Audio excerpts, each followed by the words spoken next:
Good morning, Guardsmen. Today you will be presented with a new, at least for me, format of battle report. Let me know your thoughts about it in the comments. This time, the forces of the Imperium will be battling a ferocious orc horde packed up in all kinds of red vehicles. Since this is a faraway game, as in distance, the terrains are club-owned and fit more to 15mm. Not a problem, just clarification. The terrain comprises of ruins only and represents the market district of our host city, in give or take a few millennia. Let's take a look at the armies and jump into the game. The Imperial Guard, based mostly on mechanized infantry, and the Orc Horde, based on all kinds of light vehicles. As for deployment, the Orc mass spreads in line. Each flank consists of a big cult of speed unit, the left flank has more boys mobs, while the right flank has blitz brigades. Guard has one garrison near the blitz. Artillery and mechanized infantry assets are spread evenly on center, left and right, while the Shadowsword and Rough Raiders are located close to the middle. In a rare case of good luck, I win the initiative roll.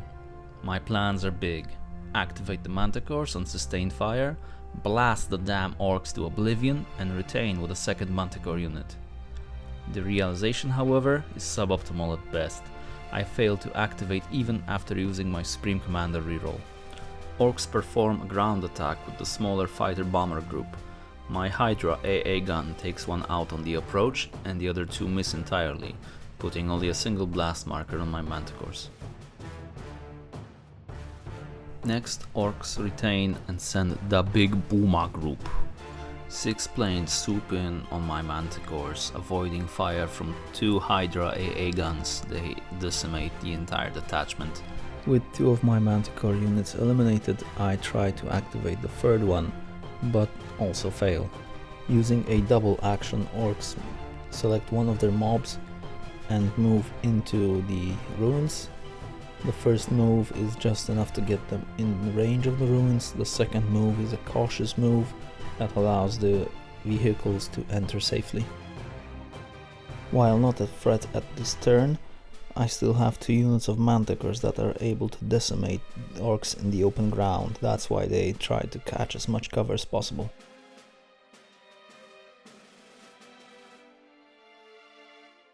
I finally managed to activate a single unit. It's the Rough Riders, which make a double move behind the ruins. Next activation is an Orc small blitz brigade, which marches in front of a building to be ready to fire on my Rough Riders next turn. Since my ground-based Hydras struggle to hit anything, I move with the Thunderbolts to intercept the Big Booma squadron. Unfortunately, I do not do any damage. Since the rest of the turn was mostly moving forward, let's recap in the bulk. In order to give my guardsmen an armor save, I moved the mechanized company on the right flank. That move opened my Manticores for a ground assault, which the orcs took. Was that a mistake on my side? Hard to say. At the moment I was pretty sure that I would lose the initiative, and those launchers were a top priority target for the fighter bombers.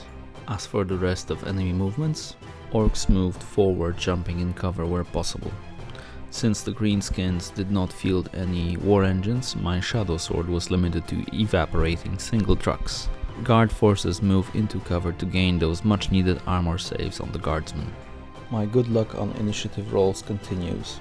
I am able to win initiative on round 2 and proceed with the original plan. Manticores activate on sustained fire, targeting the big cult of speed on the right flank. 6 units are hit, but all of them miraculously make their armor saves. Thank the Emperor that Manticores have the disrupt ability, which puts a lot of blast markers on the unit. Next, I retain and charge with the Rough Raiders.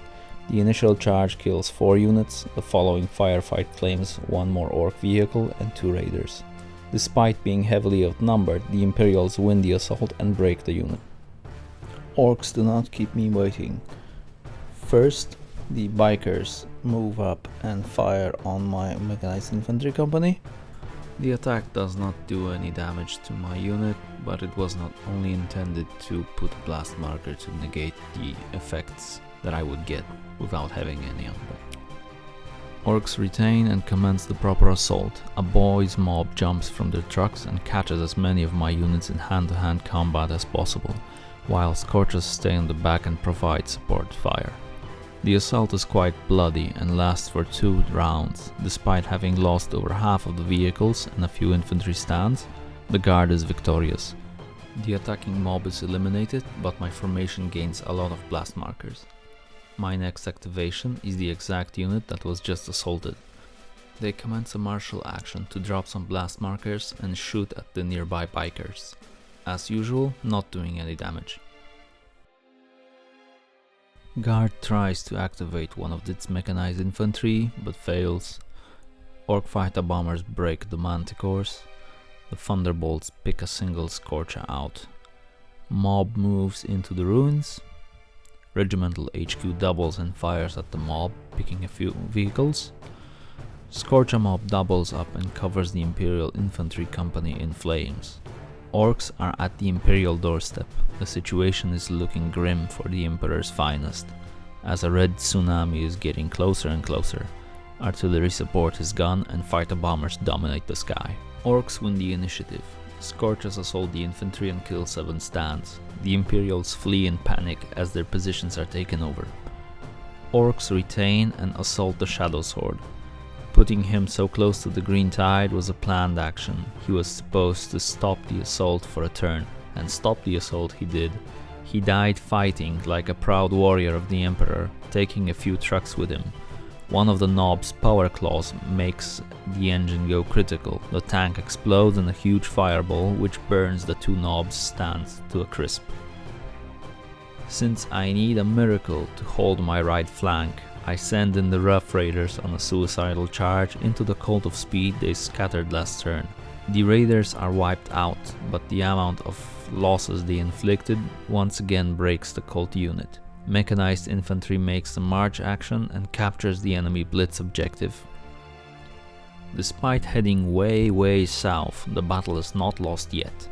If the Supreme Commander can take on the intermingled Orc Boys units and win the assault, the battle will be ours.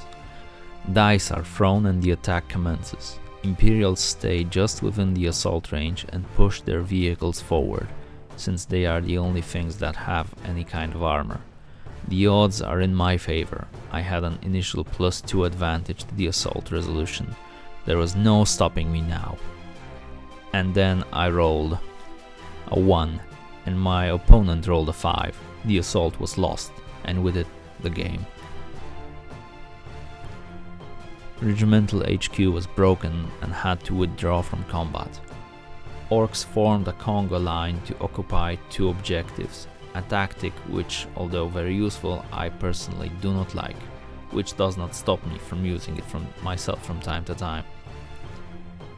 As a last-ditch effort, I send in the Thunderbolts. If they will be able to kill 4 vehicles, the game will not be lost. Alas, my rolls were good, but not that good.